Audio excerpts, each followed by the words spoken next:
Hello students, आप लोग कैसे हैं? उम्मीद है आप लोग अच्छे होंगे, मस्त होंगे और अपने पढ़ाई में व्यस्त होंगे। आज हम लोग कृषि के बारे में जो अगला पार्ट था, जो बचा हुआ था, आज हम उसको पूरा करेंगे। जो 4th चैप्टर में एक जो पार्ट था वो बच गया था, जो कि हम लोग कई पार्ट कृषि में अध्ययन कर चुके थे, और आज हम लोग अगला पार्ट, जस्ट कृषि का अगला पार्ट हम लोग अध्ययन करेंगे और आज कृषि का चैप्टर यहीं समाप्त होगा। तो जो अगला जो टॉपिक आता है वह प्रौद्योगिकी और संस्थागत सुधार। प्रौद्योगिकी और संस्थागत सुधार क्या होते हैं? तो हम लोग कृषि के बारे में बहुत सारे चीज़ों के बारे में अध्ययन किए थे, कि जो कृषि का अध्ययन किए थे उसमें से देखे थे कि बहुत पुराने तरीकों से लोग कृषि का काम करते थे। तो जब बहुत पुराने तरीकों से लोग कृषि का काम करते थे, लेकिन आज का आधुनिक समय ऐसा आ गया है कि लोग जनसंख्या बढ़ रहे हैं, और अगर हम पुराना तरीका को अपनाए रहेंगे तो आने वाले समय में हो सकता है कि कृषि पर लोग निर्भर नहीं हो पाएंगे। कृषि से जितना उत्पादन कर पाते थे वह उत्पादन नहीं कर पाएंगे।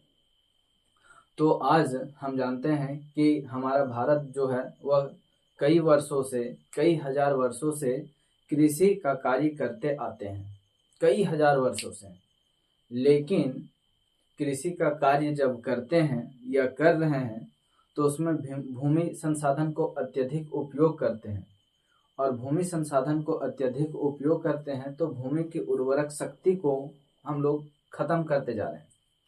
और भूमि की उर्वरक शक्ति को जब हम लोग खत्म करते जा रहे हैं तो कहा जा सकता है कि आने वाले जो दिनों में है, आने वाले दिनों में कृषि का विकास का अवरोध रुक सकता है।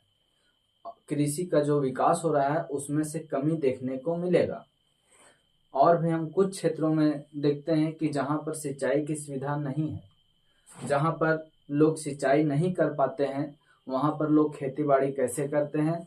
तो वे लोग मानसून पर निर्भर रह पाते हैं। वे लोग मानसून पर निर्भर रहकर और क्या करते हैं? खेती बाड़ी करते हैं। लेकिन आज हम देख रहे हैं कि आज की जो बढ़ती जनसंख्या है उसकी आजीविका को उपार्जन के लिए कृषि में हम लोग को क्या करना है? तो कृषि में गंभीर तकनीक और प्रौद्योगिकी विकास करना आवश्यक हो गया है। तभी तो हम उतना बड़ी जनसंख्या को, 60,000 से अधिक जनसंख्या को हम लोग क्या कर सकते हैं? उसकी जीविका को उपार्जन किया जा सकता है। अगर हम कृषि में क्या करेंगे? तो प्रौद्योगिकी विकास करेंगे और गंभीर तकनीकों की आवश्यकता करेंगे। तब स्वतंत्र भारत में क्या हो रहा है?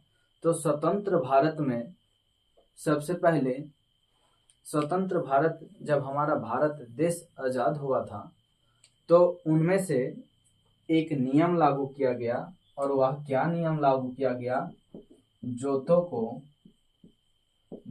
की चकबंदी करना। और ये जोतों की चकबंदी करना क्या होता है?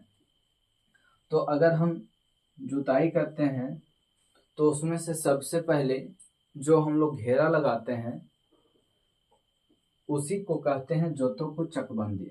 ये नियम लागू किया गया कि जोतों को चकबंदी करना है। फिर उसके बाद क्या किया गया? पंचवर्षीय योजना लागू किया गया। पंचवर्षीय योजना चालू किया गया, और यह पंचवर्षीय योजना चालू किया गया। इसके बाद देखा गया कि हमारे भारत में पुश्तैनी अधिकार, जो जमीन का जो अधिकार होते थे वह पुश्तैनी अधिकार, जो उसके पिता का पुत्र, उसका अधिकार उस जमीन में होता था, फिर उसका पुत्र, उसका अधिकार, ये पुश्तैनी अधिकार होते थे। और ये पुश्तैनी अधिकार में क्या होता था कि जमीन जो है वह टुकड़ों में बंटता जा रहा था, टुकड़ों में बंटता गया। तो इन्हीं टुकड़ों में न बंटने के लिए इसको सबसे पहले चकबंदी किया गया। ये सब नियम लागू किए गए कि जोतों को चकबंदी किया गया। लेकिन ये सभी नियमों में ये सभी कानून में क्या किया गया, कानून को ढील कर दिया गया, कानून ढील हो गया, कानून कमजोर हो गया और यह सभी क्या हो गए, असफल हो गए। तो फिर 1960 से 1970 के दशक में, 1960 से 1970 के दशक में एक नियम लागू किया गया और वह नियम कृषि के विकास के लिए एक टेक्नोलॉजी लागू किया गया और वह क्या था, पैकेज टेक्नोलॉजी। पैकेज टेक्नोलॉजी, और यह पैकेज टेक्नोलॉजी पर आधारित थे। एक थे श्वेत क्रांति और एक था हरित क्रांति। ये रणनीति अपनाई गई पैकेज टेक्नोलॉजी पर आधारित श्वेत क्रांति और हरित क्रांति की रणनीति को आरंभ किया गया। और जब ये आरंभ किया गया तो ये सभी जगह विकास नहीं हो पाया, सभी जगह सफल नहीं हो पाया।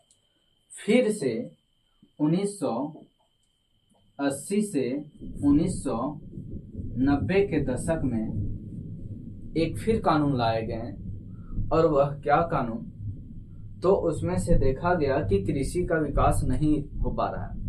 कृषि करने के बाद फसल में कीड़ा हो जाना,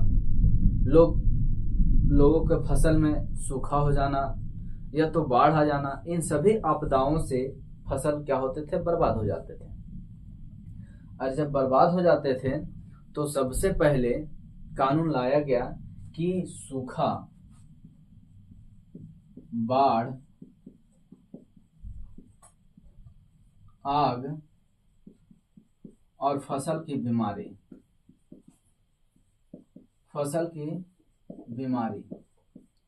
ये सभी से अगर फसल खराब होती है तो वे सभी को क्या किया जाएगा, किसानों को कम ऋण पर कम ब्याज पर उसे पैसा दिया जाएगा।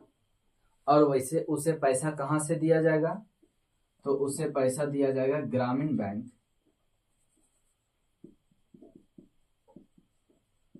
ग्रामीण बैंक और सहकारी समिति से क्या किया जाएगा, उसे पैसा दिया जाएगा। कम दर पर, कम ब्याज पर इसे पैसा दिया जाएगा और उस किसान को फिर से उसे उठने का प्रयास मिलेगा। तो सबसे पहले इसे पाने के लिए एक कार्ड का निर्धारण किया गया और वह कार्ड कौन सा था, केसीसी, किसान क्रेडिट कार्ड।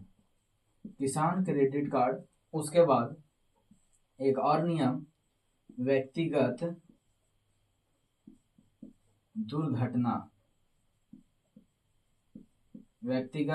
दुर्घटना अर्थात PAIS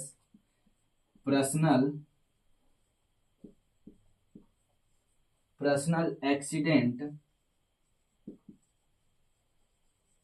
इंश्योरेंस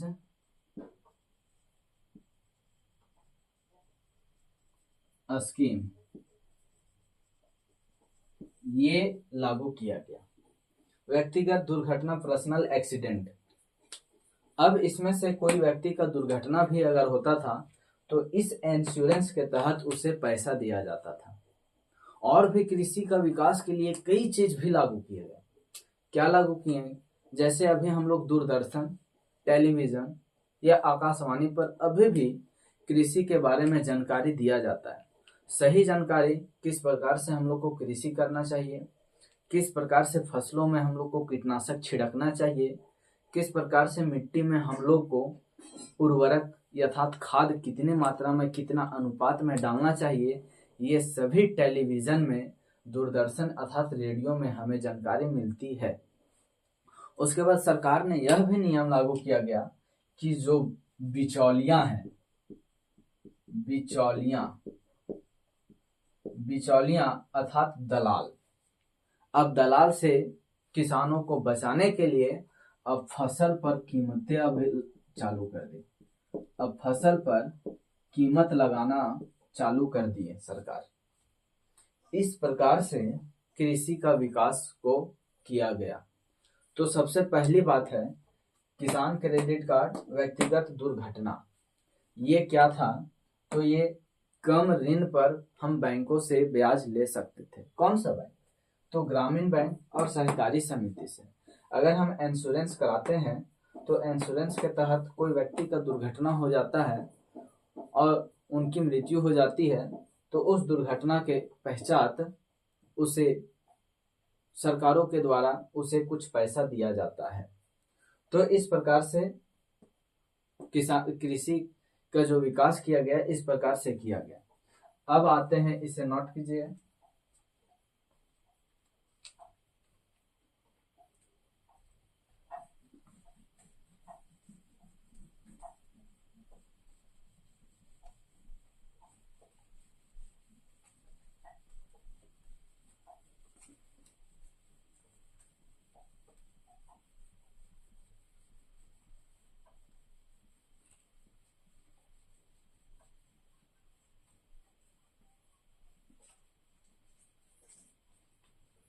अब आते हैं, एक टॉपिक आता है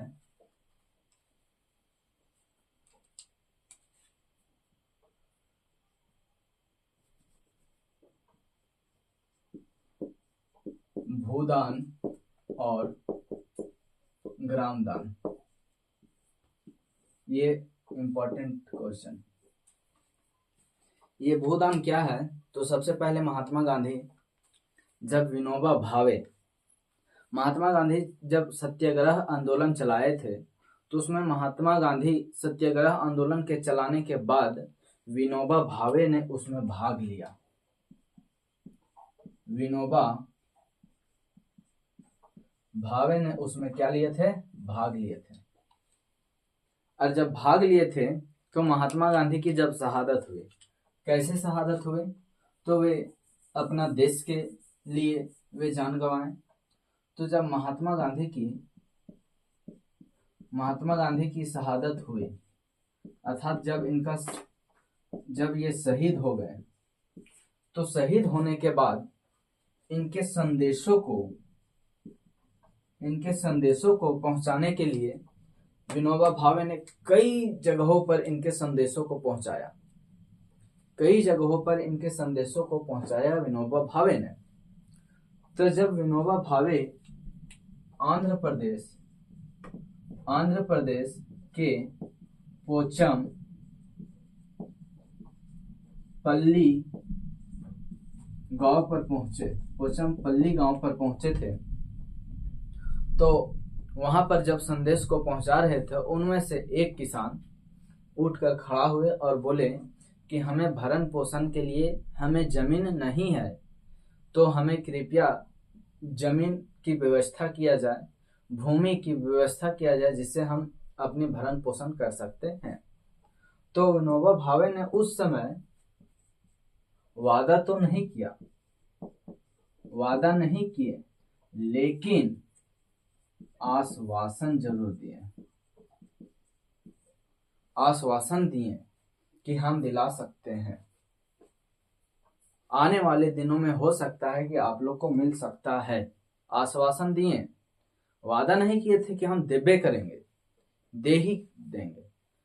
अब विनोबा भावे ने इस प्रकार से आश्वासन किया, तो उनमें से एक थे श्री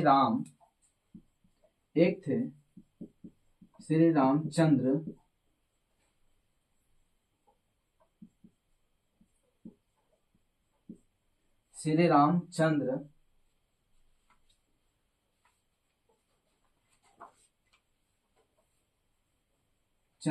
रेड्डी। एक खड़ा हुए श्री रामचंद्र रेड्डी ने, इन्होंने 80 किसानों को 80 किसानों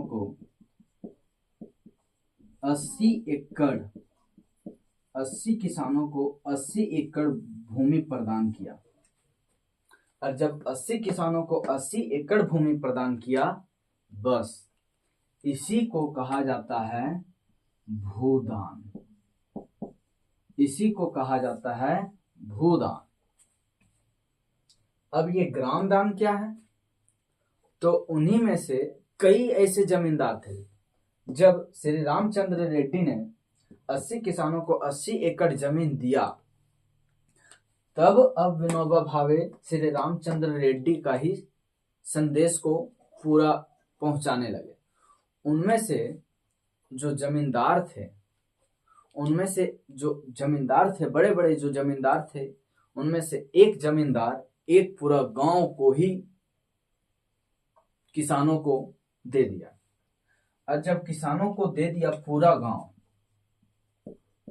गांव, एक गांव पूरा किसान को दिया गया, तो इसी को कहा जाता है ग्राम दान। इसी को कहा जाता है ग्राम दान। अब और भी जो जमींदार थे, वे अपनी सीमा को बचाने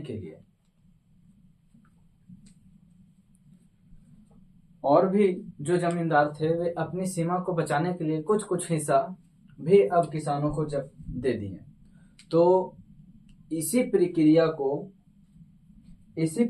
को रक्तहीन क्रांति कहा जाता है। ग्राम दान, भूदान की ही प्रक्रिया को रक्तहीन क्रांति के नाम से भी जानते हैं।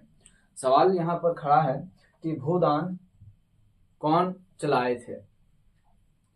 तो भूदान विनोबा भावे के अंतर्गत चलाया गया था। भूदान में कौन भूमि को दान किए थे? श्री रामचंद्र रेड्डी, जो 80 किसानों को 80 एकड़ भूमि प्रदान किया। ग्राम दान में जमींदार जो है वह पूरा गांव किसान को दे दिया, एक गांव, उसी को बोला जाता है ग्राम दान। और भूदान और ग्राम दान को दोनों को रक्तहीन क्रांति के नाम से भी जाना जाता है। यहाँ तक नोट कीजिए।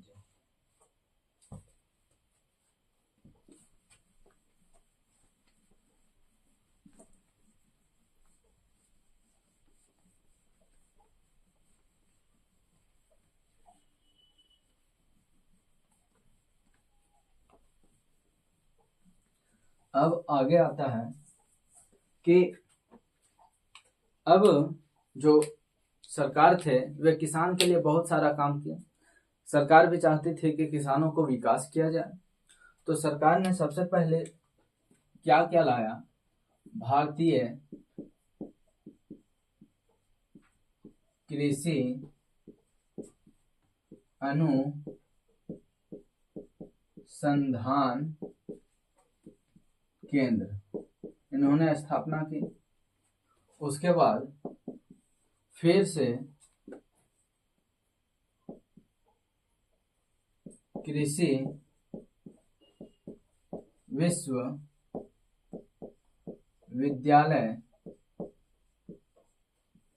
उसके बाद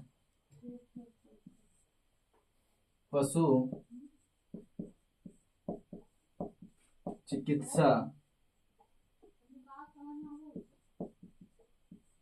केंद्र, उसके बाद पशु प्रजनन केंद्र, ये सभी की स्थापना किया गया।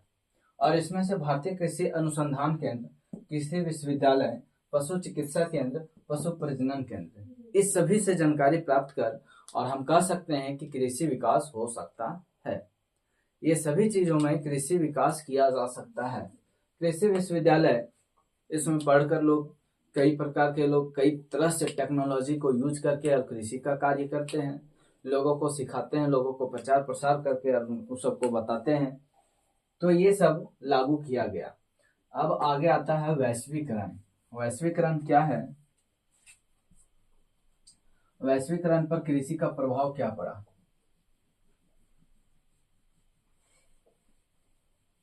तो वैश्वीकरण पर कृषि का प्रभाव,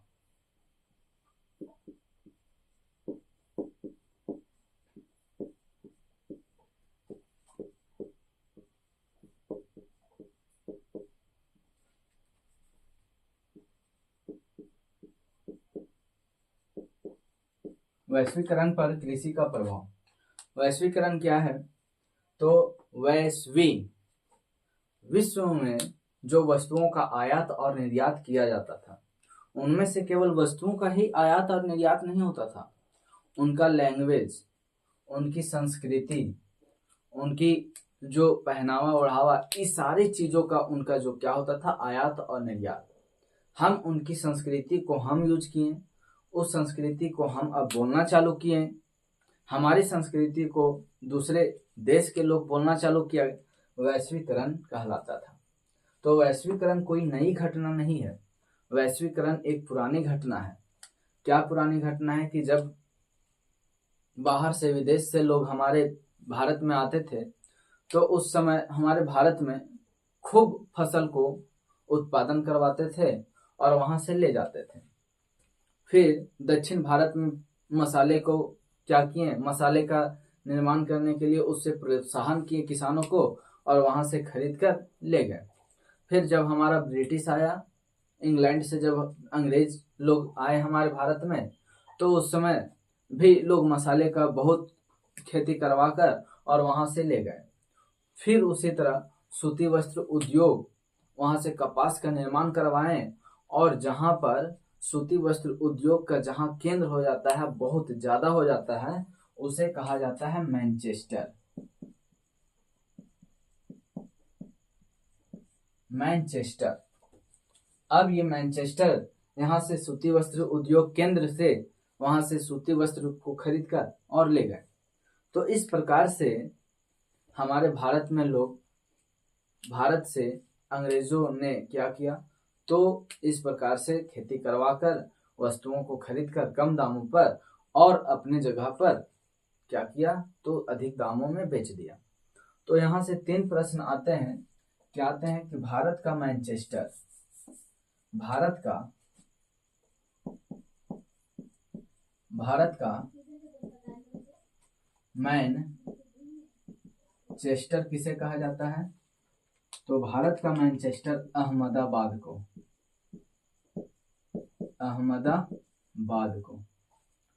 उसके बाद उत्तर भारत का जो मैनचेस्टर कहा जाता है,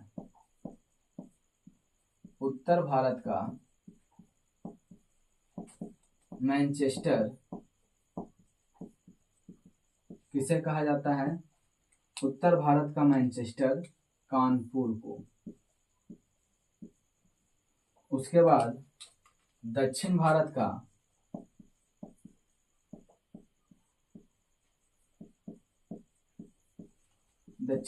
का मैनचेस्टर किसे कहा जाता है? कोयम्बटूर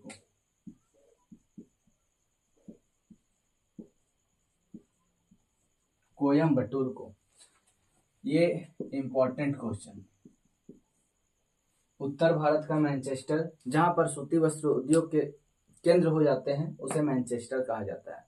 और यह मैनचेस्टर दूसरे देशों से लिया गया है। वहां पर भी सूती वस्त्र उद्योग का केंद्र था, इसीलिए वहां की तुलना यहाँ से किया गया।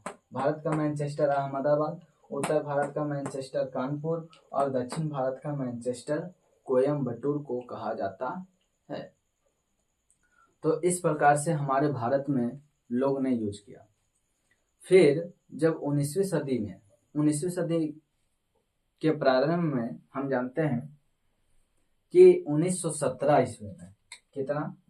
तो 1917 ईस्वी में एक आंदोलन हुआ था, और वह कौन सा आंदोलन हुआ था? चंपारण आंदोलन।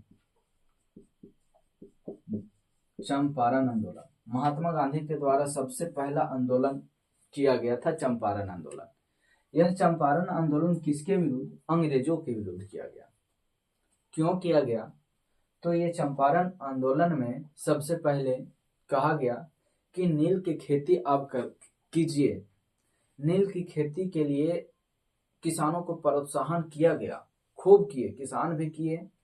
और जब नील की खेती किए तो इंग्लैंड में कृत्रिम नील का उत्पादन करना चालू किया, और कृत्रिम नील का उत्पादन करना चालू किया तो यहाँ से अब कम कीमत पर नील ले जाते थे। इस प्रकार से किसानों पर अत्याचार हो गया।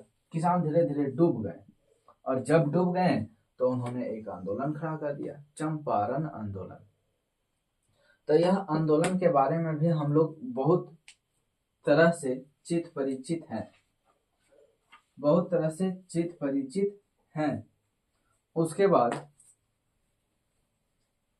बाद अब जो किसान लोग करते थे खेती बाड़ी, उसमें से बहुत सारे सिंचाइयों की भी आवश्यकता होती थी, और बहुत सारी सिंचाइयों की आवश्यकता होती थी, जैसे चावल और भी धान और गेहूं, ये सभी चीजों में सिंचाई अर्थात पानी की पर्याप्त मात्रा होती थी। तो इन पर्याप्त मात्रा होने के कारण उसे सही तरीका से सिंचाई करने की सुविधा नहीं मिल पाती थी। तो नहीं मिलने के बाद उन्होंने कुछ अगला सोचा, कुछ अलग तरीका से सोचा कि ताकि हम कम कीमत पर कम सिंचाई होने के बावजूद हम अधिक लाभ कमा सके। फिर जब किसान खेती करते थे तो खेती करने के बाद क्या हुआ, तो जब किसान खेती करते थे तो उसमें से भी उर्वरक का उत्पादन अत्यधिक किया करते थे। उर्वरक का उत्पादन करने के बाद आज का दौर आया कि हम ऐसा खाद का उपयोग करें जो हमारी भूमि पर कोई प्रभाव नहीं पड़े, जो हमारी भूमि पर कोई खराब प्रभाव नहीं पड़े। तो उन्होंने सबसे पहले एक कार्बनिक खाद का उपयोग करना चालू किया। और ये कार्बनिक खाद क्या होते हैं, तो यह जो होते हैं वह गड़े सड़े जो वस्तुएं होती है, उन सभी गड़े सड़े वस्तुएं से ही बनाया जाता है कार्बनिक खाद। और अब खेतों में कार्बनिक खाद का उपयोग करने से जो भूमि है वह भूमि कम जगहों पर वह ज्यादा उत्पादन भी करती है, भूमि का नुकसान भी कम पहुंचाता है। तो इस प्रकार से हम भूमि की संरक्षण कर सकते हैं। अगर अत्यधिक जनसंख्या बढ़ गई है तो अत्यधिक जनसंख्या बढ़ने से हम लोग क्या करेंगे, तो कार्बनिक खाद का उपयोग करेंगे। और ये कार्बनिक खाद क्या होते हैं, जो गड़े सड़े पत्ते हैं, जो गड़े सड़े वस्तुएं हैं, वे सभी गड़े सड़े वस्तुओं से निर्माण किया जाता है, जो कार्बनिक खाद कहलाता है। अगर इसको हम लोग उपयोग करते हैं तो हमारे खेतों में नहीं के बराबर उपजाऊ शक्ति खत्म होती है, उसमें और बल्कि उपजाऊ शक्ति आ जाती है। तो इस प्रकार से फिर किसान ने सोचा कि हम लोग ऐसा कृषि का कार्य करेंगे जिसमें सिंचाई की आवश्यकता कम पड़े। तो उन्होंने अलग अलग चीजों का उत्पादन करना चालू किया, और अलग अलग चीजों में जैसे फूल, सब्जियां, ये सब सब्जियों का उत्पादन करने में अत्यधिक प्रेरित हो गए, जिससे वे सब क्या हो गए, तो वे सब कृषि का विकास होता गया। और इस प्रकार से वे लोग अपना जीविकापार्जन भी कर ले रहे हैं। अगर आने वाले बढ़ती जनसंख्या के कारण अगर देखा जाए, अगर बढ़ रहा है जनसंख्या, तो उसमें लोग कृषि कर आराम से अभी भी खाया जा सकता है। तो इस प्रकार से इस कृषि में चैप्टर था। आज चैप्टर यहीं समाप्त होता है। जो ये सब पढ़ाए हैं वे सभी को एक बार पुनः रिपीटेशन कर लीजिए। इसका कृषि का जो चैप्टर है वे पार्ट बाय पार्ट अच्छी तरह से देख लीजिए, आप लोग को स्वतः समझ में आएगी। और ये जो चीज़ें हैं वे बहुत इम्पोर्टेंट है, इसे आप ज़रूर नोट कीजिएगा और इसे आप लोग फेयर भी करते जाइएगा। तो आज का क्लास यहीं तक, फिर हम अगला चैप्टर लेकर आएंगे अगले दिन। तब तक के लिए thank you and bye bye.